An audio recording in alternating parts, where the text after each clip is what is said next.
Criminal പശ്ചാത്തലമുള്ള ഒട്ടേറെ പോലീസുകാർ സംസ്ഥാനത്തുണ്ട് എന്നത് വസ്തുതയാണ്. എന്നാൽ പെൺവാണിഭ സംഘത്തിന് കാവൽ നിൽക്കുന്നു എന്നത് നാണം കെട്ട കാര്യമാണ്.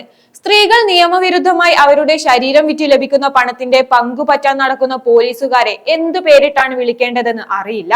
കോഴിക്കോട് മലാപ്പറമ്പിലെ അപ്പാർട്ട്മെന്റിൽ രഹസ്യ വിവരത്തെ തുടർന്ന് നടത്തിയ റെയ്ഡിൽ സെക്സ് റാക്കറ്റിൽപ്പെട്ട 9 ആളുകൾ പിടിയിലായത് കഴിഞ്ഞ ആഴ്ചയാണ്. കേസ് അന്വേഷണം മുന്നോട്ടു പോയപ്പോഴാണ് ഇതിനു പിന്നിൽ പോലീസുകാർക്കും ബന്ധമുണ്ടെന്ന് വ്യക്തമായത്.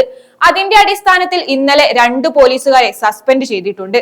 ഇവരെയും കേസിൽ പ്രതി ചേർത്തിട്ടുണ്ട്. ഇത്ര നാണം കെട്ടവന്മാരും പോലീസ് വകുപ്പിൽ സർക്കാർ ശമ്പളം പറ്റി ജീവിക്കുന്നുണ്ടല്ലോ എന്നതാണ് പോലീസ് സേനയെ ആകെ തന്നെ നാണക്കേടിലാക്കുന്നത്. അതേസമയം കുറ്റക്കാരായ പോലീസുകാരുടെ പങ്ക് കണ്ടെത്തി അവരെ നിയമത്തിന് മുന്നിലെത്തിച്ച പോലീസ് ഉദ്യോഗസ്ഥർ സേനയ്ക്ക് അഭിമാനവുമാണ്. നേരത്തെ വിജിലൻസിലെയും കൺട്രോൾ റൂമിലെയും ഡ്രൈവർമാരായിരുന്നു പെൺവാണിഭ കേസിൽ പ്രതി ചേർക്കപ്പെട്ട് സസ്പെൻഷനിലായ കെ ഷൈജിത്തും സനിത്തും. ഇവരെ പ്രതി ചേർത്ത് നടക്കാവ് പോലീസ് കോടതിയിൽ റിപ്പോർട്ട് നൽകിയിട്ടുണ്ട്. വൈകാതെ തന്നെ ഇവരെയും അറസ്റ്റ് ചെയ്യുമെന്നും വിവരമുണ്ട്.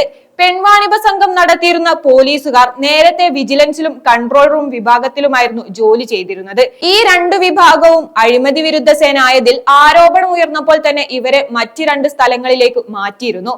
നടപടി ഉണ്ടാകുമ്പോൾ പോലീസ് ജില്ലാ ഹെഡ്ക്വാർട്ടേഴ്സിൽ സീനിയർ CPO ആയിരുന്നു Shaijith. Elathur police station CPO ആണ് സനിത്ത്. 6 സ്ത്രീകൾ ഉൾപ്പെടെ 9 പേരാണ് അറസ്റ്റിലായത്. 2 ഇടനിലക്കാരെയും അറസ്റ്റ് ചെയ്തിരുന്നു. രഹസ്യ വിവരത്തിന്റെ അടിസ്ഥാനത്തിൽ പോലീസ് നടത്തിയ പരിശോധനയിലാണ് ഇവർ പിടിയിലായത്. ബഹ്റൈൻ ഫുട്ബോൾ ക്ലബിന്റെ ഫിസിയോ എന്ന് പറഞ്ഞാണ് അനീഷ് കുമാർ എന്നയാളും ഭാര്യയും ചേർന്ന് അപ്പാർട്ട്മെന്റ് വാടകയ്ക്കെടുത്തത്. ഇവരെയും കേസിൽ പ്രതി ചേർത്തിട്ടുണ്ട്.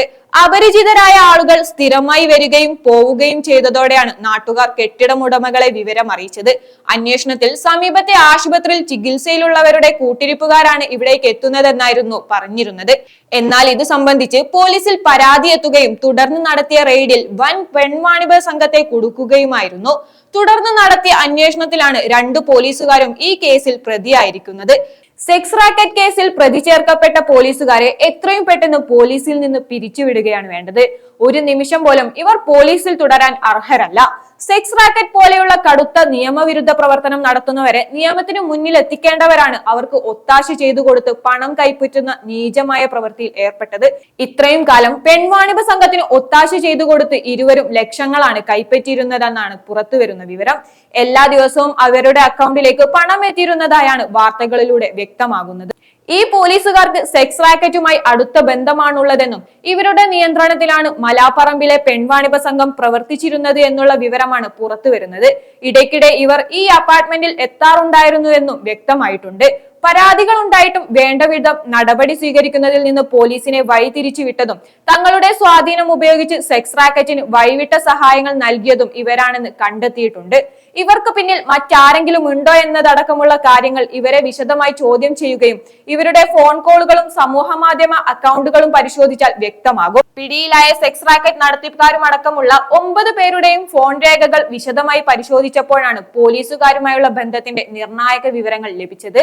പെൺവാണിഭ സംഘത്തിന്റെ നടത്തിപ്പുകാരി പോലീസുകാരായ ഷൈജിത്തിനെയും സനിത്തിനെയും മണിക്കൂറുകൾ ഇടവിട്ട് നിരന്തരം ബന്ധപ്പെട്ടിരുന്നു.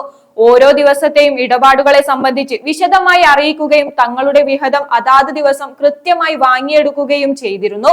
ഇതിനർത്ഥം പോലീസുകാർ തന്നെയായിരുന്നു ഈ പെൺവാണിഭ കേന്ദ്രം നിയന്ത്രിച്ചിരുന്നത് എന്നതാണ്. പെൺവാണിഭ സംഘത്തിനു വേണ്ടി പലരെയും ഭീഷണിപ്പെടുത്തി പോലീസുകാർ പണം വാങ്ങുകയും പെൺവാണിഭം നടത്തി കിട്ടിയ തുക റിയൽ എസ്റ്റേറ്റിൽ നിക്ഷേപിക്കുകയും ചെയ്തിട്ടുണ്ടെന്നാണ് അന്വേഷണ സംഘം കണ്ടെത്തിയിട്ടുള്ളത്. 2022 മുതൽ പെൺവാണിഭം സംഘത്തിന്റെ പ്രധാന നടത്തിപ്പുകാരിയുമായി സസ്പെൻഷനിലായ പോലീസുകാർക്ക് ബന്ധമുള്ളതായി പറയപ്പെടുന്നു.